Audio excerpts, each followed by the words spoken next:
Waalaikumsalam warahmatullahi wabarakatuh.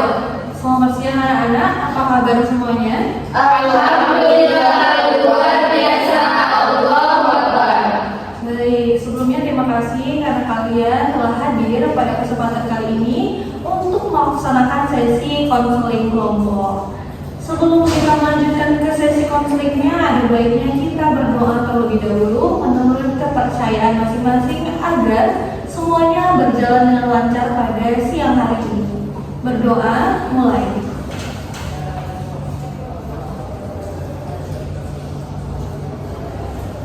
Berdoa selesai. Baik. Sebelumnya Ibu mau bertanya, apakah kalian pernah mengikuti sesi konseling kelompok sebelumnya? Belum. Jadi kalian tidak mengetahui apa itu konseling kelompok? Enggak tahu ya, tidak Bu. Baik, konseling kelompok adalah di mana kegiatan seorang konselor atau guru BK untuk membantu klien atau peserta didiknya untuk menyelesaikan masalahnya dalam dinamika kelompok seperti kita saat ini. Dan tujuannya adalah melatih kalian dalam menyelesaikan masalah, membantu masalah teman kalian berinteraksi dengan baik, dan melatih cara kalian dalam berkomunikasi. Baik, tata caranya ialah konseling kelompok ini kalian akan Ibu tanyakan satu persatu apa permasalahan yang sedang kalian alami. Dan Ibu harap ketika kalian ingin menyampaikan pendapat itu melalui Ibu sebagai PK, pemimpin kelompok. Ibu harapkan kalian mengangkat tangan terlebih dahulu sebelum menyampaikan pendapat. Nah, seperti itu ya. Bisa dipahami? Bisa Ibu. Nah, kalian juga jangan takut untuk menyampaikan. Ibu harap keterbukaan kalian. Kalian di sini partisipan aktifnya. Dan jangan takut apa yang kita bicarakan di forum kita tidak akan dibawa keluar lagi. Paham? Paham Bu. Baik. Sebelum itu ada sesi perkenalan terlebih dahulu karena Ibu yakin kita belum saling mengenal satu sama lain karena ini sesi konseling kelompok pertama kita. Sebelumnya dimulai dari Ibu. Perkenalan, nama Ibu Nur Imanda Agusti. Bisa kalian panggil Ibu Imanda. Boleh mulai dari sebelah kanan Ibu untuk memperkenalkan nama dan asal kelas kalian. Perkenalkan, nama saya Nazwa Supianasi, saya dari kelas 11 IPA. Baik. Perkenalkan, nama saya Putri Sudiana Agustri. Saya dari kelas 10 Bu. Perkenalkan, nama saya Setia Agustina, saya dari kelas 11 IPA. Perkenalkan, nama saya Tasya dan saya dari kelas 11. Perkenalkan, nama saya Fetida, saya dari kelas 10 IPA. Perkenalkan, nama saya Sukarna Rizkiana dari kelas 12 IPSU. Baik, terima kasih karena kalian telah memperkenalkan diri kalian. Ada Naswa, ada Diana, ada Setia, ada Natasha, ada Ririn, dan juga ada Ayu. Baik, selanjutnya Ibu ada SBG ini untuk melatih kefokusan kalian. Boleh kalian ikuti? Boleh Bu. Oke. Ini kalau Ibu kayak gini, sebelah sini tepuk tangan satu kali. Kalau Ibu kayak gini, sebelah sini tepuk tangan satu kali. Paham? Oke. Oke? 1, 2, 3.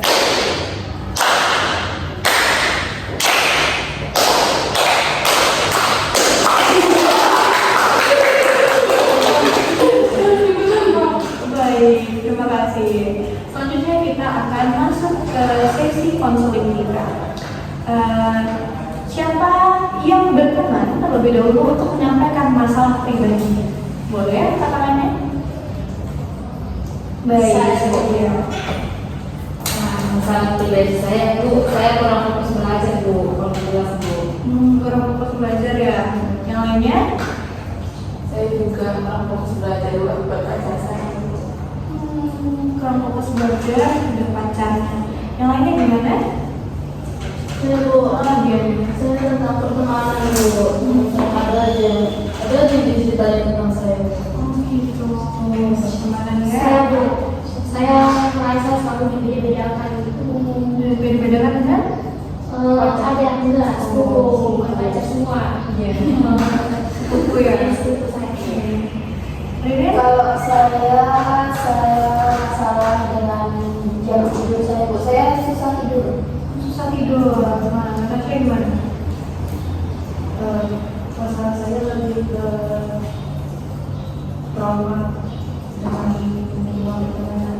trauma dengan lingkungan pertemanan. Baik, kan ibu sudah bertanya satu persatu kepada kalian nih. Kita selanjutnya akan sepakati yang mana masalah yang akan kita bahas pada siang hari ini. Menurut kalian ada opsi masalah teman yang mana yang akan kita bahas pada sesi konseling pertama kita pada siang hari ini? Masalah kasihan, Bu. Masalah kasihan terkait pertemanan. Saya juga sepakat. Sepakat ya, karena juga ada beberapa yang tentang masalah pertemanan. Baik, karena kita semua di sini sudah sepakat untuk menyetujui permasalahan yang akan kita angkat adalah permasalahan dari Natasha. Di sini ibu meminta Natasha untuk menceritakan masalahnya lebih dalam lagi ya, Kak ya. Nanti teman-teman menunggu instruksi dari ibu selanjutnya, ada yang menanggapi, memberikan nasihat atau bertanya, silahkan. Pada Natasha, boleh ya?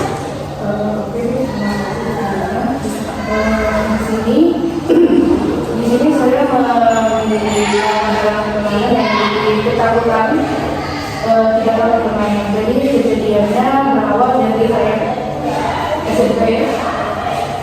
Itu kebetulan saya itu bisa dibilang terkenal sendiri oleh ada beberapa teman kelas saya. Dari kelas lain tidak ada, mungkin karena dihasut sama teman kelas saya itu. Pada awalnya itu kayak baik-baik aja gitu. Tapi entah kenapa, entah ada masalah apa, jadi ada salah satu yang mulai mungkin udah suka sama saya, bagaimana, jadi dia kayak suka gangguin saya. Awalnya cuma satu orang yang ngelakuin, tapi tak lama ada juga orang lain yang ngikutin gangguin saya sampai dikatain gitulah. Itu dibilang kalau misalnya di SMP itu masa yang memang menurut saya. Karena dari situ saya menjadi kurang percaya sama orang. Bahkan kalau misalnya untuk berteman pun jadi susah. Ada sih teman dari kelas lain gitu. Cuma yang orang yang suka ganggu saya ini bikin saya jadi merasa risih gitu, merasa risih. Orang itu kayak ngatain risih saya, tapi ada unsur bercandanya gitu, kayak misalnya di grup saya nih kayak bilang, ini ambil berapa bulan nih gitu. Tapi dari situ bisa dibilang udahlah ada unsur bullying verbal nih, karena dari saya yang dibilang gendut gitu kan. Saya kayak merasa kayak menanggapi bercandanya, tapi aslinya saya jadi kepikiran gitu, kayak apa emang segendut ini ya saya, sampai mereka bilang saya kayak gitu. Terus setelah tamat dari SMP masuk SMA, ketemu lagi dengan orang yang sama, walaupun beda kelas, tapi masih satu jurusan gitu. Kan saya dari kelas IPS ya, kebetulan dia juga jurusan IPS tapi beda kelas.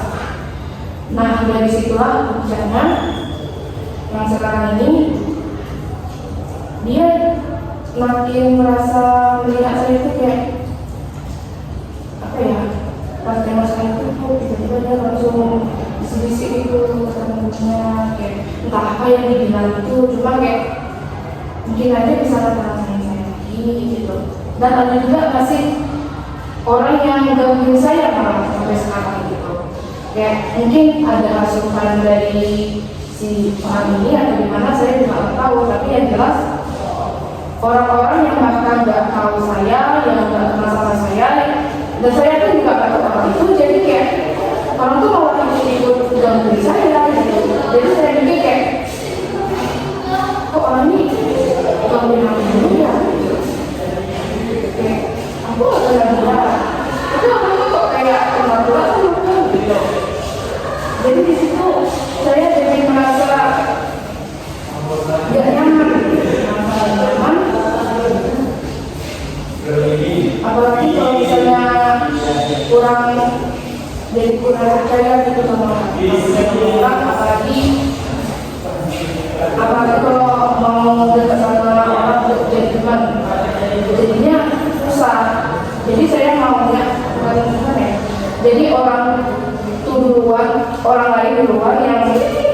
dekat sama saya dan lama-lama bisa jadi teman kayaknya kayak gitu. Nah, jadi permasalahan Natasha ini ternyata dia trauma terhadap pertemanan karena di masa lalu teman-teman di SMP-nya itu membuli dia secara verbal. Nah, ibu Kak, selanjutnya kalian di sini menanggapi cerita dari Tasya itu pertanyaan, mengasih saran atau nasihat pada teman-teman yang lain. Boleh mengatakan terlebih dahulu jika ingin berbicara. Baik, Setia. Baik, saya mau bertanya kepada Tasya yang tadi kan saya bilang kan dibulikan teman-temannya kan dari kelas SD ya, SMP ke SMP ya. Tuh bulinya tuh kayak secara langsung atau gimana? Secara langsung di depan. Terus pas waktu Tasya dibully tuh gimana perasaannya? Sebenarnya sedih, cuma aku kayak lebih mencoba untuk menanggapinya kayak biasa aja gitu. Walaupun kalau misalnya sampai di rumah tuh kadang kepikiran sama perkataan orang gitu kayak karena apa namanya yang kayak fisik ya sama ya, jadi kepikiran gitu apa segininya banget gitu fisik saya sampai di katanya kayak gitu. Walaupun bercanda dengan orang ngomongnya, cuma ya sakit hati juga sih sebenarnya dengan perkataan mereka gitu. Terus kalau kejadian itu Tasya apa nggak kayak misalnya malas sekolah karena buat kenapa? Kalau rasa malas sih enggak, karena lagi ini fokusnya untuk belajar kok, pengen fokus belajar karena kasihan juga kan dan orang tua belum di sekolah, tapi kan orang sekolah. Oke, terlebih dulu kalau Naswa, bagaimana? Baik, Naswa ya. Tadi kan Tasya bilang apa orang tua tahu nggak orang tua Tasya tentang perasaan Tasya sudah ibu pernah begitu? Jadi saya nggak berani sih ngomong ke orang tua, nggak berani karena ini kayak menurut aku ini masalah pribadi, jadi aku mikirnya coba aja menyelesaikannya sendiri gitu. Jadi aku nggak berani, takut orang tua jadi ikut sedih aja gitu. Kalau untuk cerita ke guru ya kak guru BK pernah nggak Tasya? Nah itu sama kayak orang tua kayak saya tuh nggak bisa ngomong atau cerita ke siapapun. Kayak saya berpikir aja masalah takut saya gitu, kayak lebih mencoba untuk biasa aja. Untuk melawan pernah nggak Tasya melawan itu kayak kamu kenapa kayak gini selalu kayak gini ke saya gitu untuk bertanya gitu. Cuman akunya merasa mulai lebih was-was aja. Kalau misalnya kalau ketemu orang itu aku berusaha untuk langsung menghindar sebenarnya dan ngomong sama orang itu lagi. Ayo sekarang gimana pertanyaannya? Jadi dalam masa ini apakah ada nggak kawan yang berkomunikasi dalam apa namanya pada masa itu yang Tasya juga Tasya dalam mengalami kemudian atau hubungan emosional lah setidaknya. Ada satu teman saya di kelas itu waktu SMP ya, dia itu tahu masalah saya.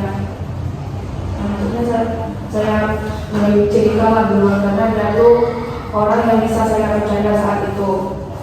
Saya cerita sama dia, lalu dia kasih saya kayak semangat lah gitu. Terus dia yang selalu menemani saya semasa saya SMP gitu. Dialah teman saya yang bisa saya percayai, bahkan sampai saat ini kami masih satu sekolah, walaupun tetap beda kelas. Tapi dia selalu mendukung saya, selalu membantu saya, dan selalu merangkul saya ketika saya ada masalah yang seperti ini. Selanjutnya Ibu izin bertanya, menurut Ririn, jika berada di posisi Natasha, solving apa yang Ririn lakukan? Jika saya berada di posisi Natasha, mungkin ya saya yang akan saya lakukan, mungkin saya akan cerita terlebih dahulu kepada orang terdekat seperti keluarga. Nah, dari situ saya akan minta bagaimana respon keluarga saya. Jika keluarga saya kayak ikut memprotek gitu, mungkin saya cukup cerita dengan keluarga saya. Tapi jika keluarga terdekat juga seperti ya udah gitu, kayak asuh gitu, mungkin saya akan cerita ke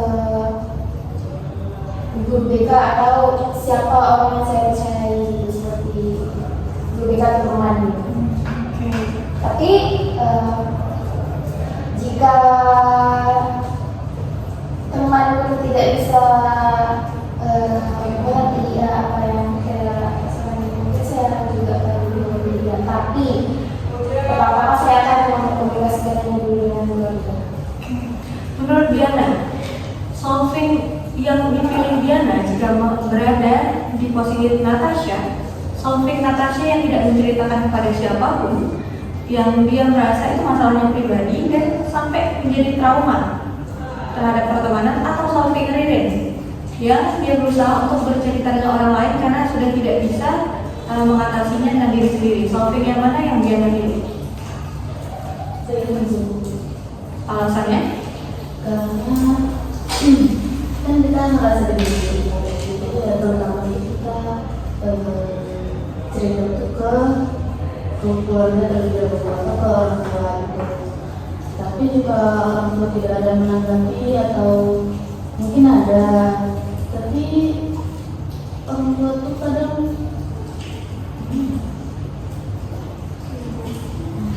iya, entah nggak sempat ke sekolah atau nggak sempat untuk menanyakan kepada guru BK. Jadi nanti kalau misalnya orang tua juga waktu menanyakan guru BK juga nggak tahu permasalahannya apa. Jadi nanti bisa jadi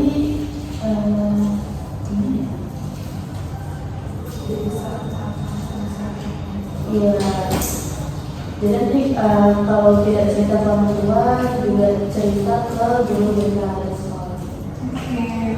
Nah, menurut kalian nih, apa sih alasan membuli itu terus membuli Natasha sampai berkali-kali walaupun sudah masuk ke jenjang berikutnya, tetap dia tuh membicarakan Natasha? Ada yang bisa menanggapi? Oke, Satya. Mungkin ya Bu, zaman sekarang kan kayak kadang orang itu melihat apa yang beda dari orang tua. Kayak misalnya aneh gitu, pasti selalu dijudge gitu Bu. Kayak seperti yang teman-teman tadi lah, tidak kenal lah saya kerja, tidak kenal aja dia kayak nah tuh bukan gitu ya, maaf tadi gitu ya Syah, bukan ya kayak apa ya gitu karena mungkin di mata dia tuh kayak beda Bu, makanya dia tuh membuli gitu. Karena beda ya. Ayo Suka, gimana tadi? Kalau saya itu merasa lebih baik dengan masuk kita dengan bully si Tasya tuh, ya lebih dari Tasya lah gitu, kayak gitu. Yang Tasya. Dia bukan cerita tadi. Karena kan mungkin dia tuh yang si Bunda tuh merasa dia tuh paling sempurna gitu. Padahal kita kan semua itu emang sempurna, pasti ada sih kekurangannya gitu. Tapi tanpa disadari dia bully itu, dia membuli orang tuh pasti nyakiti hati orang gitu. Kayak gitu. Pembulian itu tetap salah ya, gimana pun juga. Nah, selanjutnya, Ibu mau bertanya nih, nasihat yang kalian ingin berikan kepada Natasha atas perilakunya, apa yang perlu diperbaiki atau bagaimana? Oke. Kalau menurut saya, Natasha tuh lebih berani untuk speak up dulu. Karena kalau kayak itu, kalau dia nggak berani ngomong mengungkapnya, orang dia sendiri jadi kayak tertekan dulu. Pasti dia punya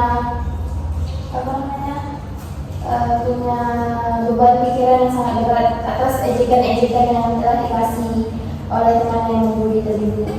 Nah, cara saya itu dia lebih baik suka. Oke. Ayo. Saya bisa kayak dari dulu berani bicara. Ini tidak membicarakan kata-kata saja, tapi terhadap pembulinya juga. Gitu. Jadi bicarakan salahnya apa, maunya apa gitu. Kalau memang dia tidak bisa dibilangin baik-baik, itu bisa ditindaklanjuti dengan berbicara serius pada orang tua atau ibu. Jadi intinya berani untuk bicara, tidak memendam sendiri. Langsung gimana?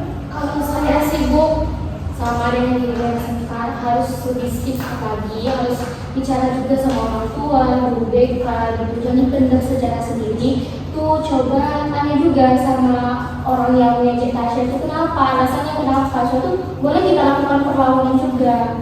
Jangan diam-diam aja. Itu malah kita tuh selalu dibully sama orang tua, selalu diejek. Gitu. Gimana gimana? Sama sih Bu, seperti dari yang sedang dan juga lebih berani speak up atau pembelaan diri. Jadi kan kalau misalnya kita diam aja, jadi si pembulinya jadi kayak jadi dia diam aja, jadi lanjut terus gitu. Ya, kalau menurut saya Bu, betul yang dikatakan tadi ya, kita juga harus berani speak up. Terus kita juga kayak kita harus buktikan kalau misalnya kita itu kayak kita bisa ngobrol diri kita, apa yang kita katakan tadi itu kayak yang membuli kita, fisik kita. Jadi kayak karena itu di situ kita tahu kan Bu, apa yang dibully itu pasti yang mungkin ya benar. Cuma kan kita juga harus buktikan kalau kita tuh bisa gitu. Kayak kita lakukan nge-gym, diet gitu Bu, seperti itu. Boleh. Ya memang ada yang kita bicarakan kan kalau melawan si pembuli yang bicara. Nah mungkin menurut Tasya itu nggak mudah ya untuk berbicara, apalagi kalau misalnya dia tuh memang nggak bisa berbicara gitu mah. Tapi kan Tasya itu juga memiliki hak kebebasan di sekolah itu, pasti juga memiliki sebuah kenyamanan di sekolah itu gitu. Dan Tasya itu tidak seburuk yang mereka bilang, maksudnya itu juga memiliki potensi untuk lebih dari orang itu gitu. Nah, itu Natasha, nasihat dari teman-teman dan menurut Ibu ya. Jadi kita itu ada yang namanya asertif, teknik asertif, di mana Natasha bisa mengungkapkan apa yang Natasha rasakan tapi tidak menyakiti dia. Daripada Natasha terus-terusan mengiyakan dan akhirnya dia terus semena-mena pada Natasha. Dan memang benar harus speak up. Guru BK yang ada di sekolah ini itu bertugas untuk agar individu atau peserta didiknya itu lebih bisa menyelesaikan masalahnya pribadi. Dan kita juga butuh dukungan dari orang tua. Jika sampai ke tahap trauma, itu berarti sudah sangat berlebihan sekali. Itu bisa mengganggu cara Natasha untuk bersosialisasi satu sama lain dengan orang lain. Enggak semuanya manusia itu sama. Mungkin yang jahat cuma dia. Banyak orang lain yang tulus untuk berteman dengan Natasha. Ibu harap ke depannya Natasha kalau misal masih merasa trauma dan apapun itu yang dirasakan, kalian juga yang lainnya, kalian bisa datang ke ibu untuk menceritakan masalah kalian secara pribadi. Kita melakukan konseling individual seperti itu. Bagaimana Natasha perasaannya atas konseling hari ini? Saya tidak merasa lega setelah bercerita, jadi saya bisa menemukan bisa mengetahui bagaimana solusi yang tepat untuk bisa mengatasi pembulian ini. Dan mungkin dengan cara ini juga mungkin saya bisa merubah diri saya dan bisa menunjukkan bahwa saya itu bahwa saya itu beda. Maksudnya beda di sini saya bisa merubah diri jadi lebih baik. Itu dia. Kita itu manusia, pasti butuh manusia yang lainnya. Kita kalau nggak bisa problem solving terhadap diri kita sendiri, kita bisa minta tolong ke orang yang lebih ahli dalam hal tersebut. Natasha ada guru BK, ada teman-teman yang lain, ada juga orang tua. Jangan takut untuk speak up, oke? Guru BK juga akan meng-cross check nantinya apa permasalahan dari Natasha dan teman Natasha yang membuli itu tadi. Selanjutnya, Ibu minta teman-teman lain untuk menyampaikan pesan dan pesannya setelah mengikuti sesi konseling kelompok kita pada siang hari ini. Boleh? Baik Bu, Ya. pesan saya Bu, saya sangat senang sih belajar tentang pembulian ini, karena kita tahu kan apa yang harusnya kita bicarakan kepada orang ibu, layak atau tidaknya. Dan saya semoga kedepannya kita bisa melanjutkan dari cerita dari si dosen tadi. Selanjutnya, Pesan saya dari sesi kajian kita pada ini yaitu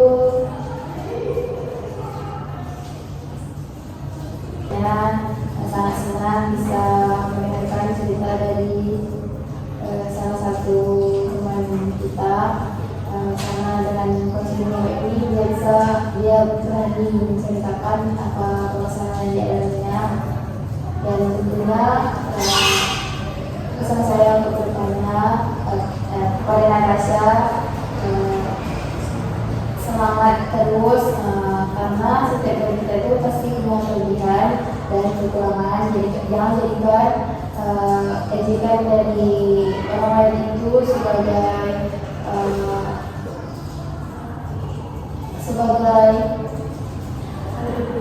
yang terbukan, yang terbukan yang terus kita hadapi. Dan untuk kedepannya semoga kita bisa melakukan konseling seperti ini lagi. saya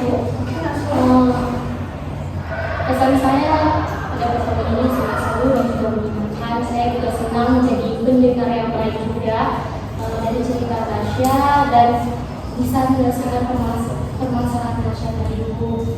Sebab itu kalau pesan saya, Tasya harus semangat lagi, harus speak up lagi tentang permasalahannya, jangan memendam sendiri permasalahan kita. Itu saja. Oke. Baik. Terima kasih atas partisipasi aktif dari kalian semua atas sesi konseling kita pada siang hari ini. Minggu depan, semoga kita tetap dapat bertemu seperti ini, bertatap muka seperti ini, saling berinteraksi dengan lebih baik satu sama lain dalam sesi konseling kelompok kita. Bisa? Bisa ya Bu.